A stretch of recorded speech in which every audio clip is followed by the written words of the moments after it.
Edinburgh கோட்டை, Edinburgh கேசல் குறித்த வரலாற்று தகவல்கள் இங்கே தமிழில் கொடுக்கப்பட்டுள்ளன. எடின்பர்க் கோட்டை, ஸ்காட்லாந்து, இங்கிலாந்து, யுகே. எடின்பர்க் கோட்டை என்பது ஸ்காட்லாந்தின் ஐக்கிய இராச்சியத்தின் ஒரு பகுதி. தலைநகரான எடின்பர்க் நகரத்தின் மையத்தில் அமைந்துள்ள ஒரு புகழ்பெற்ற வரலாற்று சின்னமாகும். அமைவிடம் இது காசில் ராக், கேசல் ராக் எனப்படும் ஒரு பெரிய எரிமலை பாறைக்கு மேலே நகரத்தை நோக்கியவாறு உயரமாக நிற்கிறது. இந்த அமைவிடம் கோட்டைக்கு ஒரு இயற்கையான பாதுகாப்பு அரணாக திகழ்ந்தது. பழமை தொல்லியல் ஆய்வாளர்களின் கூற்றுப்படி இந்த கோட்டை அமைந்துள்ள இடம் குறைந்தது இரும்பு காலம் அயர்ன் ஏஜ் முதலே மனிதர்களால் ஆக்கிரமிக்கப்பட்ட இடமாக இருந்துள்ளது. கோட்டையின் கட்டிட வேலைப்பாடுகள் 11ஆம் நூற்றாண்டு முதல் 21ஆம் நூற்றாண்டு வரை பல காலகட்டங்களில் கட்டப்பட்டவையாகும். சிறப்பு: இது ஐரோப்பாவின் மிக பழமையான மற்றும் அதிகம் முற்றுகையிடப்பட்ட மோஸ்ட் பசீஜ் கோட்டைகளில் ஒன்றாகும். கோட்டையின் வரலாறு. History of the castle. Edinburgh கோட்டை பல நூற்றாண்டுகளாக ஸ்காட்லாந்தின் வரலாற்றில் ஒரு முக்கிய பங்கை வகித்துள்ளது.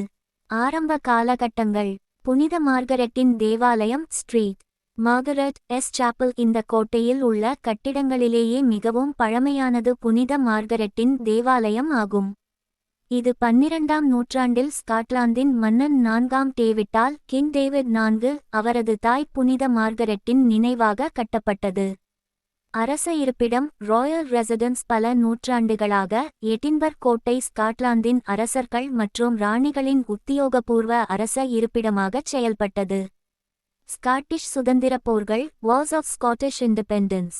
முற்றுகைகள் 13ஆம் மற்றும் 14ஆம் நூற்றாண்டுகளில் நடந்த ஸ்காட்டிஷ் சுதந்திரப் போர்களின்போது இந்த கோட்டை ஆங்கிலேயர்களுக்கும் ஸ்காட்லாந்து வீரர்களுக்கும் இடையே பல முறை கைமாறியது.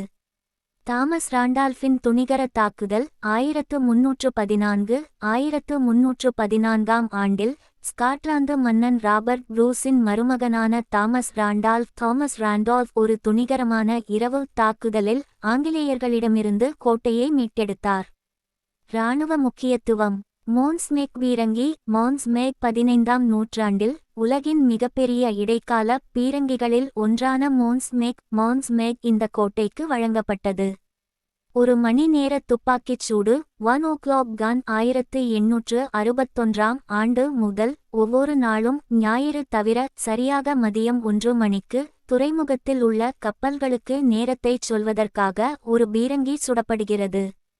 இது இன்றும் ஒரு முக்கிய பாரம்பரியமாகும். இராணுவ தளம். 1603ஆம் ஆண்டு ஸ்காட்லாந்து மற்றும் இங்கிலாந்து முடியாட்சிகள் இணைந்த பிறகு இந்த கோட்டை ஒரு அரச இருப்பிடமாக இருப்பதை நிறுத்திவிட்டு ஒரு முக்கியமான இராணுவ தளமாக ஒதுக்கப்பட்டது. ஸ்காட்லாந்து முடியாட்சி சின்னங்கள். Crowns jewels honours of Scotland. ஸ்காட்லாந்தின் மன்னர் முடிசூட்டப்பட்ட கிரீடம், கிரவுன், செங்கோல், செக்டர் மற்றும் வாள் ஸ்வாட் ஆகியவை இந்த கோட்டையில் பாதுகாப்பாக வைக்கப்பட்டுள்ளன. இவை இங்கிலாந்திற்கு வெளியே உள்ள மிக பழமையான அரச ஆபரணங்கள் கிரவுன் ஜூவல்ஸ் ஆகும். தற்கால நிலை. இன்று எடின்பர்க் கோட்டை ஸ்காட்லாந்தின் மிகவும் பிரபலமான சுற்றுலா தலங்களில் ஒன்றாகும்.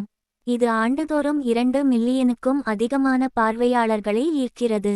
மேலும் இது Royal Edinburgh military tattoo, Royal Edinburgh military tattoo போன்ற உலக புகழ்பெற்ற நிகழ்வுகளின் களமாகவும் உள்ளது.